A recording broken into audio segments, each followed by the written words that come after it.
ఈరోజు ఏదైతే save the girl child 2K run కార్యక్రమం ఏదైతే ఉందో మీ అందరికీ తెలుసు. ఇవాళ ఈ భారతదేశంలో ఎక్కడ మహిళలు గౌరవించబడతారో అక్కడ దేవతలు సంచరిస్తారనేటువంటి ఒక నమ్మకం, విశ్వాసం అనేటువంటి ఒక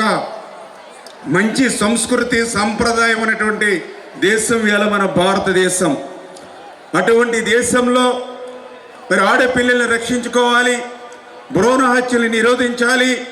హత్యలు, అత్యాచారాలు, దాడుల నుండి మరి కాపాడుకోవాలనేటువంటి నినాదంతో ఈరోజు కాదు, ఆ రోజు 2014లో నేను శాసనసభ్యుడు అయిన నాటి నుంచి కూడా ప్రతి 2 సంవత్సరాలకు ఒక్కసారి పెద్ద ఎత్తున ఈ నినాదాన్ని ప్రజల్లోకి తీసుకెళ్తూ మరి యొక్క save the girl child 2K run కార్యక్రమాన్ని చేస్తున్నటువంటి విషయాన్ని కూడా మీ అందరికీ ఒక్కసారి గుర్తు చేస్తూ ఉన్నా. ఎందుకంటే ఈరోజు శాసనసభ్యుడు అంటే ఇవాళ ప్రభుత్వం అందించేటువంటి సంక్షేమ అభివృద్ధి కార్యక్రమాలు అందించడం మాత్రమే కాదు, సమాజంలో అనేకమైనటువంటి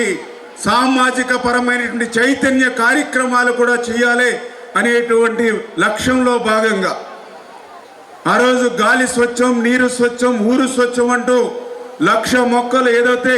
ఆ రోజు నాటేటువంటి కార్యక్రమం, స్వచ్ఛమేవైతే ఏదైతే కార్యక్రమం రోజు మన పాలకులలో తీసుకోవడం కానీ,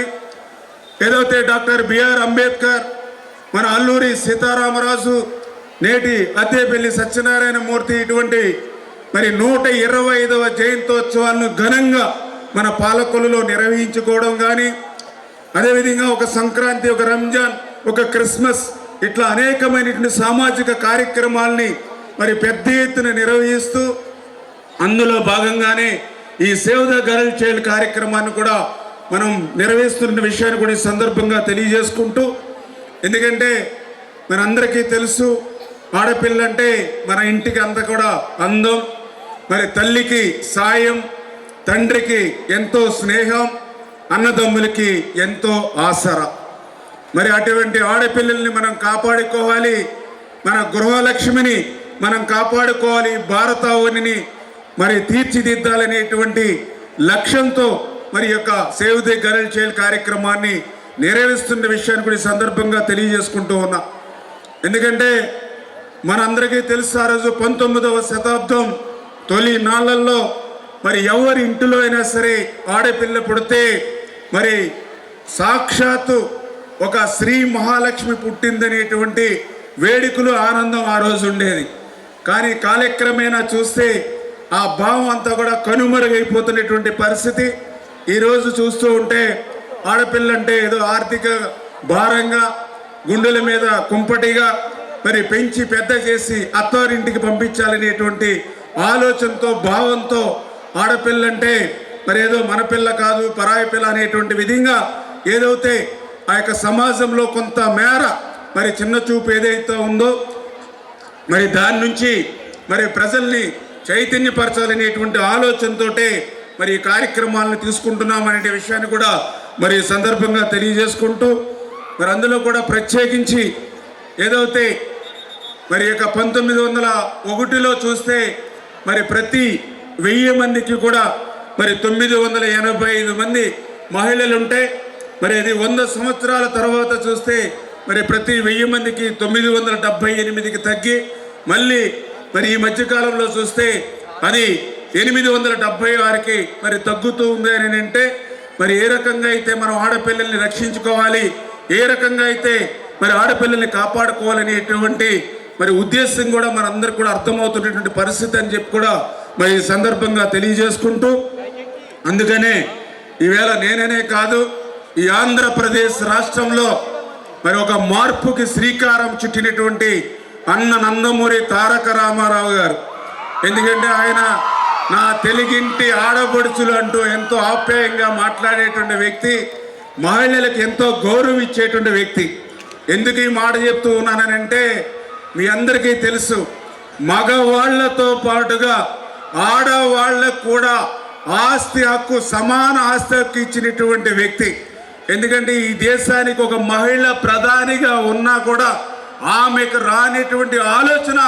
అన్న నందమూరి తారక రామారావు గారికి వచ్చింది అని అంటే మహిళలంటే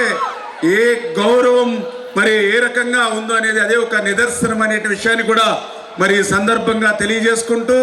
మరి అదేవిధంగా చంద్రబాబు నాయుడు గారు కూడా, ఎందుకంటే మీ అందరికీ తెలుసు మనలో సగం మహిళలు, జనాభాలో సగం మహిళలు. అటువంటి మహిళలు అభివృద్ధి చెందకుండా ఈ సమాజం అభివృద్ధి చెందదనేటువంటి ఆలోచనతో మహిళలు కూడా తమ కాళ్ళ మీద తాము నిలబడాలనేటువంటి ఆలోచనతో ఏదో చిన్న చిన్న అవసరాలకి తండ్రి మీదో భర్త మీదో కొడుకుల మీద ఆధారపడకూడదు, తమ కాళ్ళ మీద తాము నిలబడాలనేటువంటి భావనతో ఆంధ్రప్రదేశ్ రాష్ట్రంలోనే కాదు ప్రపంచంలోనే మొట్టమొదటిసారిగా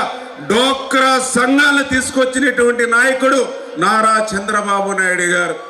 మరి ఒక్క డోక్రా సంఘాలనే కాదు, ప్రత్యేకించి మహిళలు ఆరోగ్యంగా ఉండాలని, మహిళలు ఆరోగ్యంగా ఉంటేనే ఆ ఇల్లు ఆరోగ్యంగా ఉంటుంది అని చెప్పి మరి ఆ రోజు ఉచితంగా మరి ఆ రోజు మరి దీపం పథకం ద్వారా మీ ఆరోగ్యం కోసం ఆ రోజు గ్యాస్ అందించడం కానీ, మరి అదేవిధంగా ఆడపిల్లలకి చదువు పెంచాలనే ఉద్దేశంతో ఉచితంగా సైకిల్ ఇచ్చేటువంటి కార్యక్రమం కానీ, మహిళలకు రిజర్వేషన్ మరి ఇచ్చినటువంటి విషయంలో కానీ, ఆఖరికి ఆడపిల్లలు ఆర్టీసీలో బస్ కండక్టర్లు సైతం ఇట్లా మహిళలకు అత్యంత ప్రాధాన్యతనిస్తూ ఆ రోజు చంద్రబాబు నాయుడు గారు మళ్ళీ ఈరోజు మీ ఆశీస్సులతో మళ్ళీ ఈ ప్రజా ప్రభుత్వం ద్వారా మళ్ళీ ఈరోజు చంద్రబాబు నాయుడు గారు, పవన్ కళ్యాణ్ గారు, మళ్ళీ వీరిద్దరికీ తోడుగా నరేంద్ర మోడీ గారు మళ్ళీ ఈ యొక్క మహిళల రక్షణ కోసం మహిళలు మళ్ళీ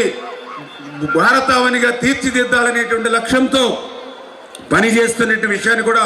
మరి ఈ సందర్భంగా మరొక్కసారి మీ అందరికీ కూడా గుర్తు చేసుకుంటూ, మరి అదేవిధంగా తప్పనిసరిగా ప్రతి ఇంటిలోనూ కూడా ఆడపిల్లల్ని ప్రోత్సహించాలి, ఖచ్చితంగా వాళ్ళకి విద్యలో మంచి ప్రాధాన్యత ఇవ్వాలని చెప్పేసి కూడా మీ ద్వారా కూడా అందరినీ కూడా కోరుకుంటూ ఉన్నా. ఎందుకంటే నేను కూడా చాలా ఫంక్షన్స్కి వెళ్తూ ఉన్నప్పుడు ఎంతమంది పిల్లలు అంటే 2 పిల్లలు అని చెప్తూ ఉన్నారు. మీ ఏదైతే మీ అబ్బాయి ఎక్కడ చదువుతున్నాడు అని అంటే ఇక్కడే ఒక టెక్నో స్కూల్, కార్పొరేట్ స్కూల్ అని చెప్తూ ఉన్నారు. మీ అమ్మాయి ఎక్కడ చదువుతున్నారని అంటే జడ్పీ స్కూల్ అని చెప్తూ ఉన్నారు. అంటే వాళ్ళ భావన ఏదో అబ్బాయి అంటే మనం బాగా చదివిస్తే రేపొద్దున ఏదో మనల్ని ఉద్ధరిస్తాడు, అమ్మాయి అంటే రేపైనా మళ్ళీ పెళ్లి చేసి పంపించేయాలి, మళ్ళీ ఇప్పుడు ఆర్థికంగా ఎందుకనేటువంటి ఆలోచన కూడా కనిపిస్తూ ఉన్నటువంటి పరిస్థితి. కానీ ఆడపిల్లలకి అవకాశాలు ఇస్తే మగ పిల్లల కంటే కూడా మంచి మంచి స్థానాల్లో వస్తున్న విషయాన్ని మనందరం కూడా మరి చూస్తూ ఉన్నటువంటి స్థితిని కూడా ఒక్కసారి గుర్తుపెట్టుకోవాలని చెప్పి మీ ద్వారా కూడా అందరికి కూడా తెలియజేసుకుంటూ ఉన్నా. ఎందుకంటే ఈవేళ మగపిల్లవాడంటే పెళ్ళి అయ్యేంత వరకే మనతో ఉంటాడు, అదే ఆడపిల్ల అయితే మన ఉన్నంత వరకు కూడా మనతో ఉంటుంది అనే విషయాన్ని తప్పనిసరిగా అందరూ కూడా గుర్తుపెట్టుకోవాలని చెప్పి తెలియజేసుకుంటూ, నేను మొన్న ఒక ఇంటికి వెళ్ళినప్పుడు ఒక చిన్న ఉదాహరణ, వాళ్ళు 2 పిల్లలుంటే అబ్బాయి మరి పని చేస్తూ ఉన్నాడు, ఆ అబ్బాయి పనిచేసే చోట అతనికి 12,000 రూపాయల జీతం వస్తుంది, అదేవిధంగా అమ్మాయి కూడా పనిచేస్తుంటే అమ్మాయికి కూడా 12,000 వస్తుంది. కానీ అబ్బాయి 12,000 సంపాదన నెలకి ఏదైతే ఉందో మరి 10,000 ఖర్చు పెట్టుకుని 2,000 వాళ్ళ అమ్మ చేతిలో పెడుతూ ఉన్నాడు. అదే అమ్మాయి అయితే 2,000 ఖర్చు పెట్టుకుని 10,000 అమ్మాయి వాళ్ళ అమ్మ చేతిలో పెడుతూ ఉంది.